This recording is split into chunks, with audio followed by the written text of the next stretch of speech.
You're supposed to start all talks with a joke, so here's a funny one. The most obvious aspect of being human is now being mostly forgotten. It's killing us and no one is noticing.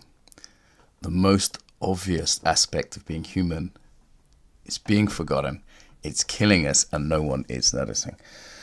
All right, I have a dark sense of humor, so here is today's topic. So, how we're disconnecting from ourselves, each other and the planet, and how that's killing us.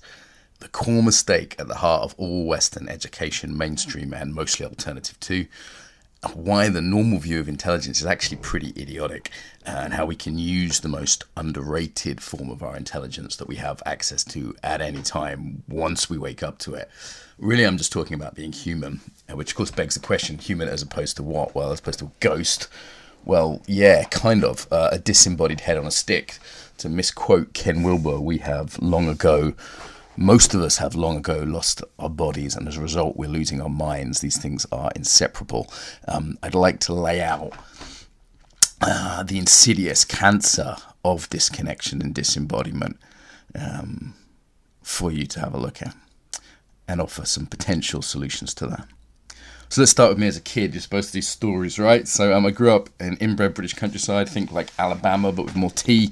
Little town, little normal family. By normal, I mean utterly riddled with alienation, addiction, despair, and mental illness.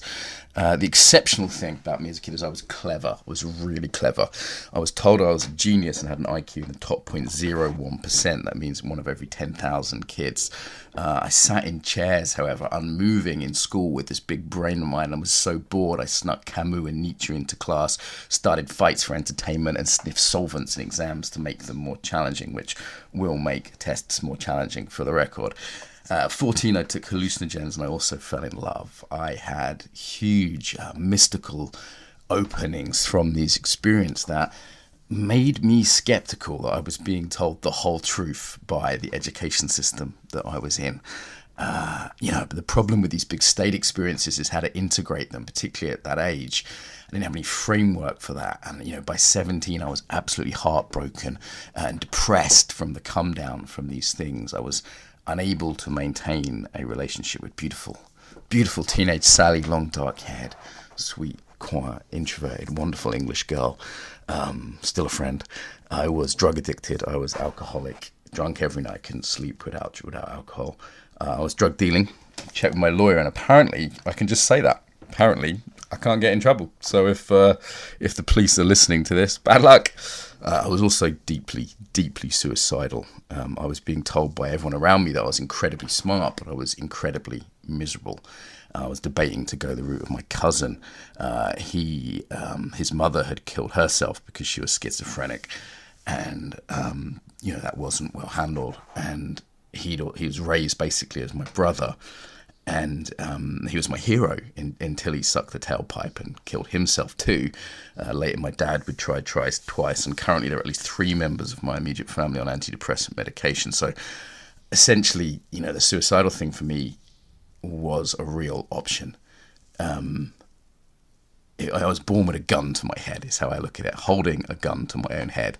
That is how I wake up most days. That is certainly how I was born. So at 17, I was clever, but physically, emotionally, and spiritually utterly bankrupt. So just utterly broken. I was an exemplar of how living from the neck up can get you. On a practical note, I kept failing my driving test. And this, living in the kind of rural area, this was quite a big deal. It's not so cool to be a drug dealer whose mum drives them to deals. And unbeknownst to her, I should say, for the record. And I was asking myself, if I'm so smart, why are these stupid kids, that's my judgment at the time, these stupid kids passing their driving test when I couldn't? How come they're able to maintain relationships and be happy when I couldn't? So basically I was thinking, if I'm so clever, why am I so fucked? I'd been discovering the hard way, basically, that there's more than one way to be clever, that an embodied intelligence is needed for life, and that disconnection really risks killing us. That's what I was discovering the hard way as a teenager. So this talk is about war, cancer, suicide, addiction, all the fun stuff. Really it's a talk about how talk is cheap. It's a talk about how talking won't get us anywhere, how Wikipedia won't solve the world's problems, how If someone's read a lot of books on driving, that doesn't make them a good driver. Or if they've looked at all the websites on kissing, doesn't make them a good kisser.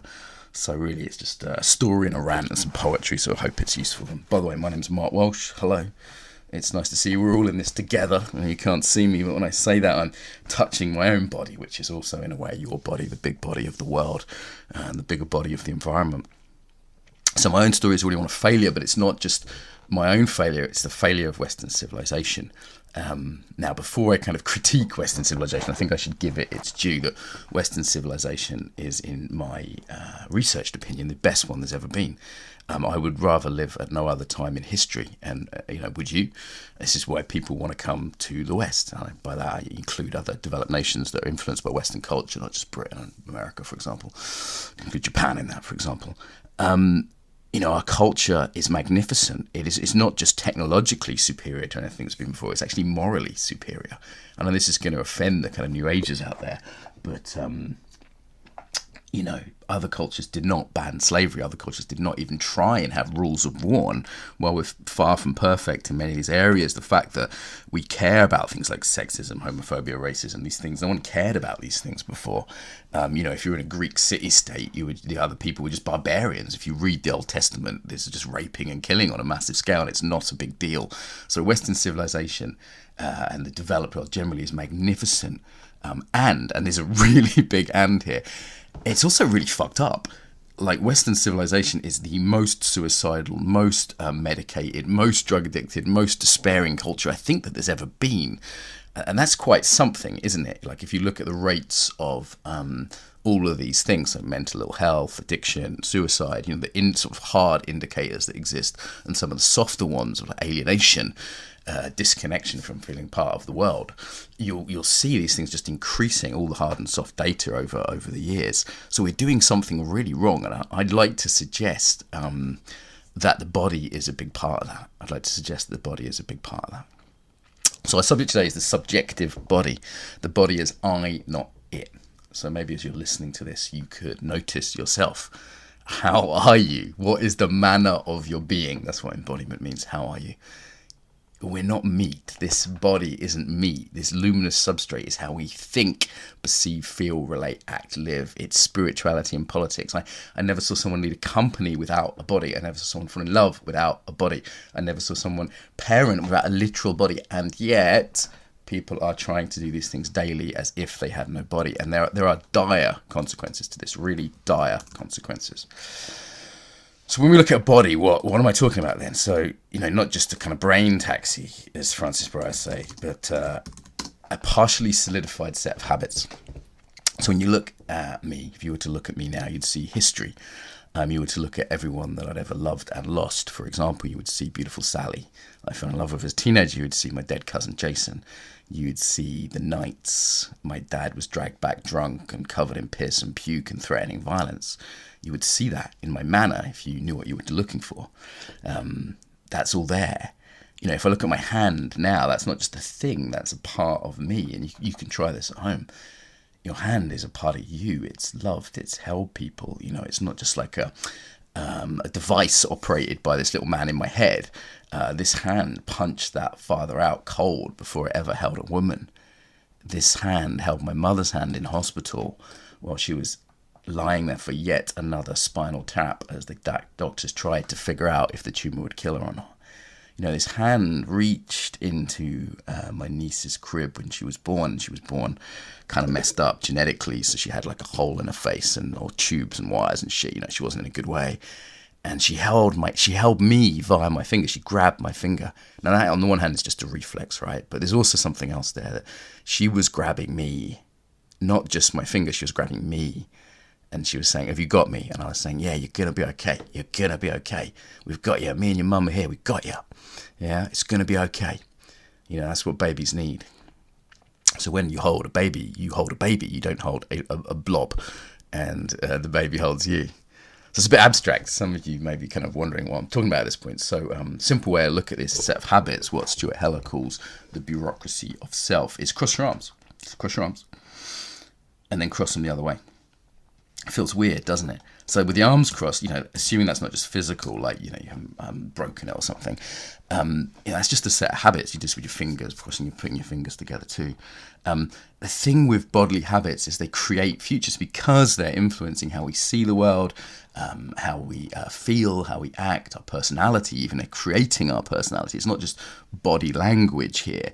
The creation of the personality is happening here. Making some notes here. So yeah, they're creating the body in this way. That in the case of the crossed arms, it doesn't matter so much, but in terms of sort of how you stand, for example, how you sit, look at how you're sitting or standing now. It's not just engineering; it's a construction of your sort of psycho-social self that's happening, and this can create futures for us. This can create a way of being. Like my niece is in school now, and she was fighting for her life when she was born, and now she's fighting the teachers in school, which isn't so helpful, perhaps. Or I might treat you as if you were my drunk dad, and if I'm not careful, if I'm not aware of that pattern. So this is why we need to build some awareness of our embodied patterns, because these habits that are laid down are huge. So this view of the body, we can call it integral view of the body. The body is I, not it. So this is my field, my obsession. This is my embodiment has become... embodiment, we call the name of this field, is my wanton clawing lover over the years, my obsession. It's more than mechanics, more than mindfulness, not just being aware of the body, it's being aware of ourselves as bodies. If we not only freedom, we need to be aware of this so we can have choice. Awareness and choice, that's all I teach, very simple. Okay, so let's go back to mid-teenage. So I'm this disembodied mess. I've been sent to university. I've kind of got there, utterly alcoholic, suicidal still. And I know I need something. And on a practical level, I'm thinking, I've got a business to look after. I'm now in the big city. And I think some martial arts might be helpful. Yeah, and I think on a deeper level, I had an embodied yearning for something. And so when I walked into Aikido school, if you've not seen Aikido, it's like two people doing Tai Chi quickly, rolling around. It's very beautiful. Sort of imagine yins and yangs as human beings in action. And I walked in and I saw this on my first week at university. And it was beautiful. And I knew that I could learn something there that I couldn't learn from the books.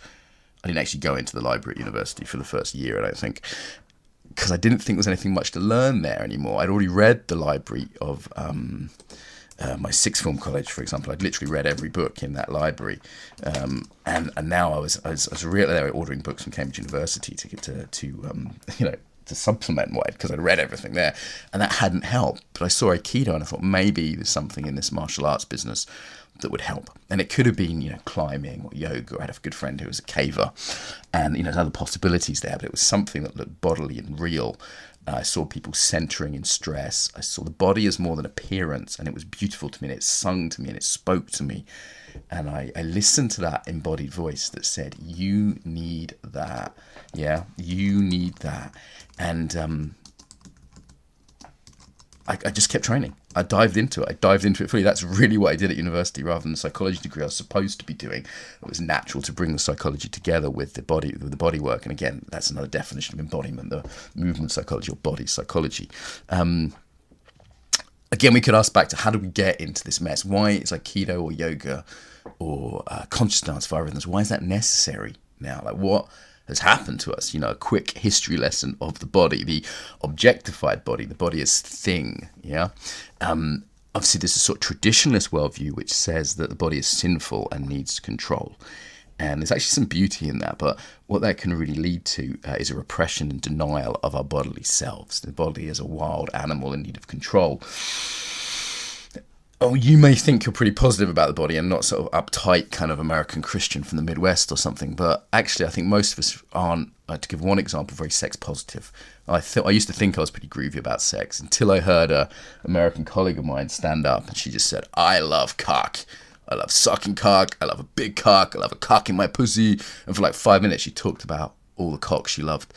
And this is someone with very good boundaries who isn't, sex maniac or anything. This is someone who is, was in a monogamous relationship at the time and was just expressing a natural heterosexual love of men, and she also talked about the subject of the man, not just their biology, but she talked, in crude terms, because she wanted to shock people. She wanted to say, look, this isn't a big deal. And I remember listening to that and going, wow, there's still work to be done here. Obviously, the beautiful side of that view of controlling the body is like the martial arts, the self-regulation, for me, the discipline was there. And then we have the kind of modernist view of the body, which is the body as a means to an end. Yeah. So they talk about human resources in business, the body as a performance vehicle, like body in sports, for example, which is at least a healthy view of the body. It's not saying the body is evil, but it's still the body as an object. So we're still disembodied at that point. And advertising, of course, supports this. The images of the body. I'm supposed to have this airbrushed six-pack, the tight abdominals of a scared, aggressive person that can't breathe.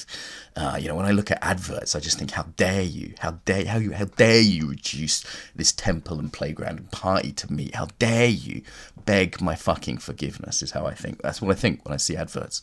I'm amazed we're not just furious about this the whole time. We can talk about technology, of course, how this can disconnect us. And there's a new trend of the postmodern denial of the body, which is seeing not viewing biology as important. Everything's subjective. We can identify as whatever we want, and lacks generally emphasizing expression. This is the beauty of the sort of hippie thing, that we start feeling again at this point. You see the cultural evolution where the body starts to come back online in the 60s, but it tends to throw out logic with that, tends to throw out containment with all the expression. So what's the consequence of all this? Like, the consequence of this disembodiment is we can't feel ourselves. We're alienated from ourselves, which means we're cut off from others and also the planet. Yeah. So empathy is an embodied phenomenon. If we're not feeling ourselves, we're not feeling others. So to put this another way, lack of connection kills. It kills us, because all health problems come from this lack of connection. I've looked at addiction, but equally it could just be overeating, eating on our emotions, and not actually being connected to our real needs, disconnected from what we value. So we end up working in jobs we hate. That's the basic disconnection. But then we're also disconnected from other people. Yeah. We can't feel ourselves. We can't feel others. We're basically temporary psychopaths without the body. So you all know this. If that sounds extreme, you've all been rude when rushing. You've all been, let's say, badly self-regulated in a fight-flight response, having a stressful day, and said something you regret. Yeah. You've all been too connected online to actually empathize with people and said something rude on Facebook. Well, I have. Anyway, that's a challenge for me. So what we're really talking about is the difference between you and a chair. This is how ethics comes in. If we treat a chair as an object, we can move it, sit on it, break it, whatever. But a person, you need consent with, because it's a subject. And that's what goes out the window. Yeah. Ethics is embodied. If you're not feeling yourself, you don't feel that unpleasant feeling when you would go to kill someone.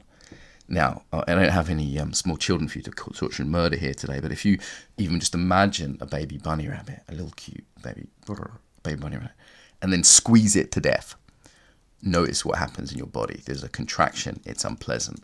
Yeah? This is a little experiment from a guy called Paul Linden, who's one of my teachers.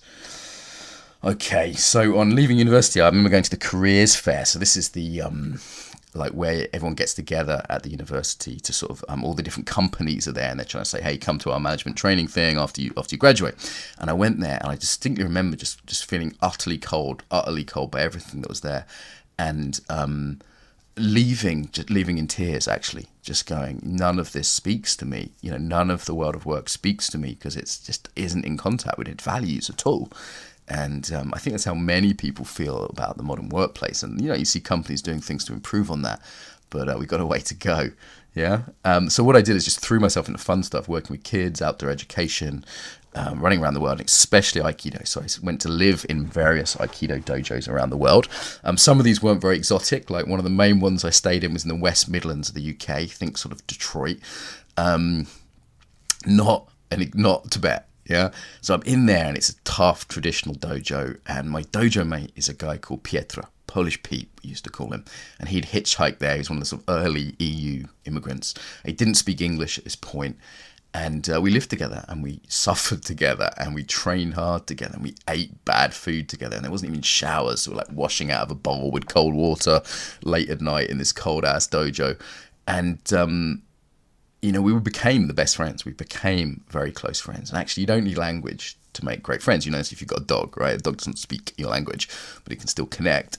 Maybe I was Pietro's dog. Anyway, so, you know, let's do an experiment. If I said to you right now, this is an experiment I do when I'm on camera, I say, everyone touch your knees, and I touch my elbows. Physically, everyone touches their elbows and not their knees, because we listen to the body more than words. So anyway, I got there with Polish Pete. We were learning together. I was growing, and I was just finding a whole nother level of education that I never had through this hard martial arts training every day in, day out.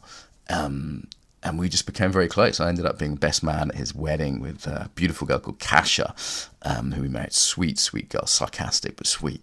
And, you know, I didn't speak any Polish then, and I was still able to have a good time at his wedding, dancing with people, eating with people. That's embodied connection, yeah?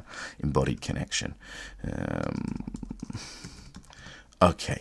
Aikido, of course, doesn't have all the bases covered. Aikido is a martial art. It's fantastic, but it's important that you move beyond fetishizing your first practice. So for me, Aikido was beautiful, but it opened up other doors, like tango, for example. I started dancing tango, which would have been utterly absurd to me as a sort of macho teenager. Tango dancing, where I was experiencing music and sensuality and women with beautiful shoes. Emotional work. I was looking into emotional intelligence, free dance, you know, because I had the expressive element, yoga, of course, body therapy, improv. These are, you know, improv comedy. You know, these are the major bases of embodiment, the major influences on the field of embodiment today that I'm mapping out for you. There's theoretical basis. There's various French philosophers, Nietzsche, Merleau-Ponty, people like that. Phenomenology. I don't want to get into that because it's boring. I also got involved in peace work. So after university, I'd started working with Aikido. I started working with an organisation called Aiki Extensions, which took Aikido into areas of conflict. You know, the big event for me was in Cyprus. So in Cyprus, if you don't know, is divided between Greek and Turkish side. And there's a UN divided, what's called the Green Line between the North and the South since the war in 1974. And it's kind of a no man's land, and it's full of like mines and barbed wire and rocket, propelled grenade holes in buildings.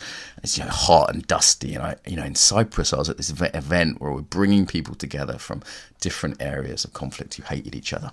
Yeah, and I had this strong sense of purpose, which you can get involved with the body.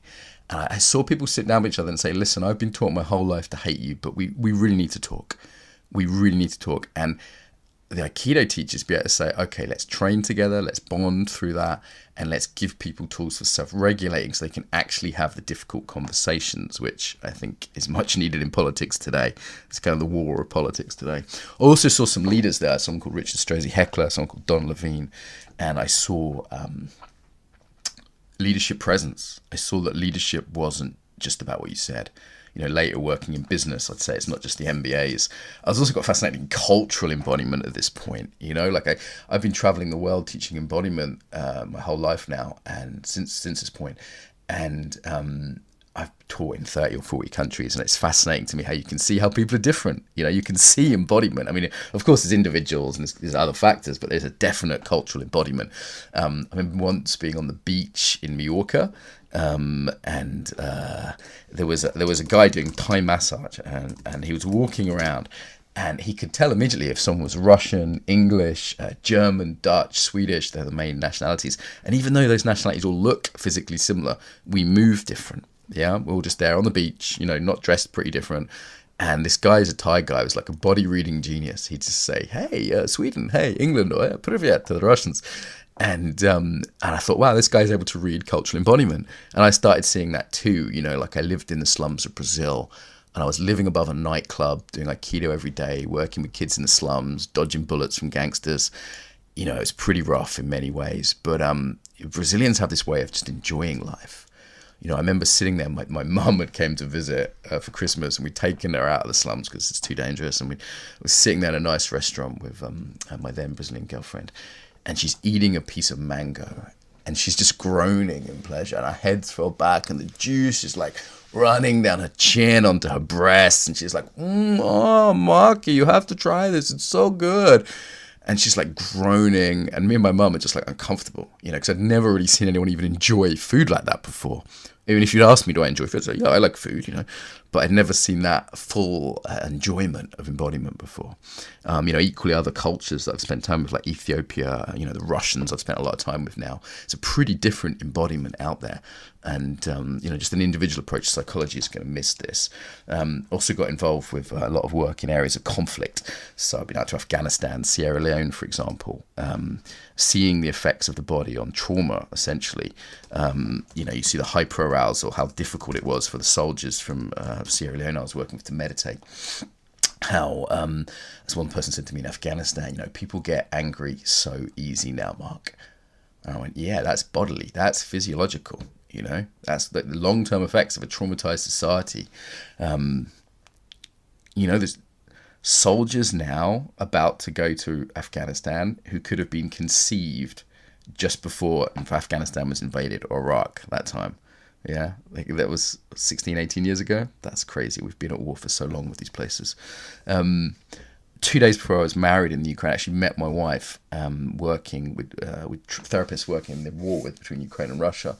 It's a bit of a setup, actually. My Ukrainian colleagues, once the war broke out, didn't have much money, and they were like, how can we get Mark over to teach for next to nothing? And they set me up with my interpreter. I said, well, just give him this beautiful interpreter and who does dance therapy and plays poker, and hope they get on well. And we did. And anyway, so I'm 2 days before her wedding. 2 days before her wedding, she says to me, Mark, there's my hairdresser's come back from the war, traumatized. He's forced to go. Him and his unit were captured. There's all these bad things happened. And I had this bitter experience, as she described it as. And she said, can you come and talk to them? And I walk into this room, and there's this bunch of soldiers, ex sort of special forces type guys, and they're all looking at me. And I can see immediately from their bodies, they have trauma responses. There's numbing, there's a chronic tension. They've got the 1,000-yard stares.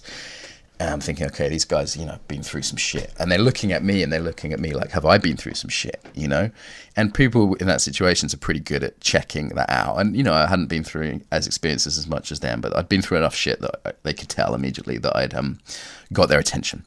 And I said, I can't do therapy with you guys. I'm not a therapist. I just want to talk through some of the bodily symptoms of trauma, and it can lead to this, not sleeping. It can lead to give us concentration and emotional numbing, and that can make relationships hard. I just talked through the symptoms of trauma, and the look of hope that opened up in their eyes. It was pretty magnificent, actually. Yeah, it was pretty magnificent. I still remember it. And I said, look, this hope, there's things you can do about this trauma. You're not going mad. You're not just crazy. These symptoms are things that you can work with. Here's some therapists locally who can help you. And handed them over to a woman called Mama Tornado, who was doing the therapeutic work with them. Yeah, if you think of embodiment, can really change lives as well. I remember teaching a posture we use around saying no to a woman in an embodied yoga class. And very shortly after that, I got a message from this woman saying, thank you so much. You taught me how to embody that no, and I'm now leaving my abusive husband who's been hitting me and my kids for years. It was like, whoa, I had no idea this was going on for her. She was just a regular class, but we all need boundaries, and I taught her this. So make no mistake, the little bit of knowledge about embodiment can really go a long way. Yeah. Business. So I've been working in big business the last 10 years now. I get invited into a suit into all kinds of places that aren't expecting my foul mouth or crazy stories. And that's a pretty disembodied world. And this matters because the ethical side that I just mentioned. Business runs the world. So if it's psychopathic, we're all screwed. Yeah? Makes sense? And business can be more cutthroat than drug dealing, is what I learned. Equally in terms of what business is interested in, people are going crazy there. The stress, people just aren't able to handle it. The pace of the work is ridiculous. So that's often the in. And also leadership. People have realised that doing an MBA and reading all the leadership books doesn't make you a good leader. I really like to work with people on a deep level, though. Someone came to me once in business and says, how do I look ethical? And I said, look, I'm not teaching that. I'll teach you how to be ethical, not how to look ethical. The level of being is what I'm interested in. Yeah, so for me, working in companies like Kia, Unilever, Virgin Atlantic, L'Oreal, people you've heard of, there is actually a listening to this now, which is great. There is actually listening to embodied intelligence. If you don't speak too much like a hippie, then people will pay attention, and it's become much, much easier in the last 10 years to yeah, much easier in the last 10 years to bring this stuff into business. Money's pretty good too. So yeah, that's one of the main areas I'm working with. I think something that's helped is the research base that's developed. So this used to be the sort of intuitive feeling of people like dancers and martial artists. Now we can point to Amy Cuddy's power pose research, which is, it's been criticised and backwards and forwards, but there's still some solidity to that. There's a guy called the dance doctor, Peter Lover. There's a whole bunch of experiments on embodiment. There's a book called Rip It Up I'd recommend if you want to see some of those, in a accessible format, different studies that show that people negotiate differently when they're sitting in harder or softer chairs, or you're more warm to people or holding a warm drink. This idea of this embodied communication cognition, that standing differently affects, of course, how we feel. This is common sense, really. I mean, actually, any animator has been known this for years. Like, animators are masters at this. They portray personality through the body. Artists do this, as well. Like a good artist or advertiser will do this. They'll showing body postures, they'll show this effect because it's so psychologically impactful even to see this. This is why a movie works. You empathise with the bodies, the actors, theatre. So resources I recommend, people I recommend, I've mentioned a bunch of them: Richard Strozzi Heckler, also Wendy Palmer for the leadership embodiment side, Paul Linden, my own mentor on trauma, is excellent, Ginny Whitelaw, who else? Stuart Heller I mentioned, Dylan Newcomb's very good from the Integral World. So you could look at this in terms of really like what's on offer, like what's possible, like why should I bother to get a practice and experience this, and I'd say to this, what's on offer is not so much like magic skills. Like, I mean, you can learn some unusual skills like being able to read people much better, but it's not so much like, the chi power energy. You see all this stuff around that people are kind of seduced by. The real magic for me is the magic of being human. Yeah. So let's go back to Polish Pete. So the real magic is this. Kasia has cancer. Horribly. She's dying over years. Eventually, he looks after, he's working hard, trying to make money to pay her medical bills, but eventually she dies, and she dies horribly. And he tells me the funeral's going on. I knew this was going to happen pretty soon. I get the message. This was about a year ago now. I get the message, hey Mark, funeral's this week. So I drop everything. I say, right, booked a flight. I'll get a taxi to the, from Warsaw to the middle of rural Poland where these guys live. It's quite a way away. And he says, no, I'll pick you up from the airport. He says, if I pick you up late at night, we can drive all night, get 2 hours sleep, and, we'll be there for the funeral the next day. And, Pete's a warrior, right? So, like, that might sound a bit mental, but I'm like, okay, Pietro wants to do it. I can't really stop him. He's got this hospitality ethic. So I turn up at the airport. He's there. He hugs me. He's all sort of manly and muscly and, his head shaved. And he's putting on a brave face. And we get in his car and we start driving. And I don't know what the fuck to say, right? I haven't seen him in a couple of years. But we've got that bond from the Aikido, And I'm sitting there in the passenger seat. And I'm just being with him in silence for a long while. Even me, I talk a lot, but even me, there's a time to be silent. And we're driving through the countryside. It's deep, it's late at night. We're driving. And eventually he starts to talk about these experiences. He starts to talk about her suffering and the medications and all the things they tried. The despair, the anger. And he's making jokes too, because, he's a funny guy. He's talking about how she was sarcastic about it and how, talking about their sex life, all sorts of things. And you've read Grace and Grit, maybe you've heard some of this kind of stuff. It's pretty bad. And I'm sitting with him and I'm listening and I'm, staying present to my own body so I can stay present to him. And I'm controlling some containment so he's able to hear this and he's able to talk about it. And eventually it gets to the point in the story, because he's basically playing catch up the last couple of years, where she's dying. And she's choking to death, actually, is what happened in the end. And he pulls over and he cries. And I hug him and I hold him. And he's able to express himself better than most men of his generation in Poland. And I'm able to be okay with that, much better than my dad's generation. And that is not a coincidence that I'm sober and my dad wasn't for a long time. That I was able to stay with that emotion of myself, not push him away, not push the feeling away, not get drunk on it. I was able to stay with him and listen to him. And then we go home to his. We have a cup of tea in the house where his wife and I was. We go to sleep for a couple of hours. And then we're at the funeral and hundreds of people are there. And we're standing there in our suits and we're dignified. And he's shaking everyone's hand. Traditional kind of Catholic funeral, and he's being dignified and he's upright because he's had that martial arts training. The embodiment training is something which you do not know when you will need it. For me, it was about being with him emotionally. For him, it was about dignity and being able to keep his shit together at that point, as well as to express his grief to me. That's all part of embodied training. We don't know when we'll need it. Like, I get the phone call and my dad's tried to kill himself. And I sit with him in the hospital. And I hold his hand and I say, Dad, you can't fucking do this. People are relying upon you. And I listen to him and I try and figure out why. And he's embarrassed, And I'm angry, but I regulate that. And I'm sitting with him. Or maybe I'm listening to a client's story about how they're raped, And if these examples sound just horrible and bad, well, there's the positive too, right? Like noticing when I met my wife, this was something special, Being able to play with my niece. Like I can get down on the floor and just play with kids. I love it. There's the positive side of it too. The fact that I know when I'm doing work that I love. I really feel that. I know when I'm in the right place.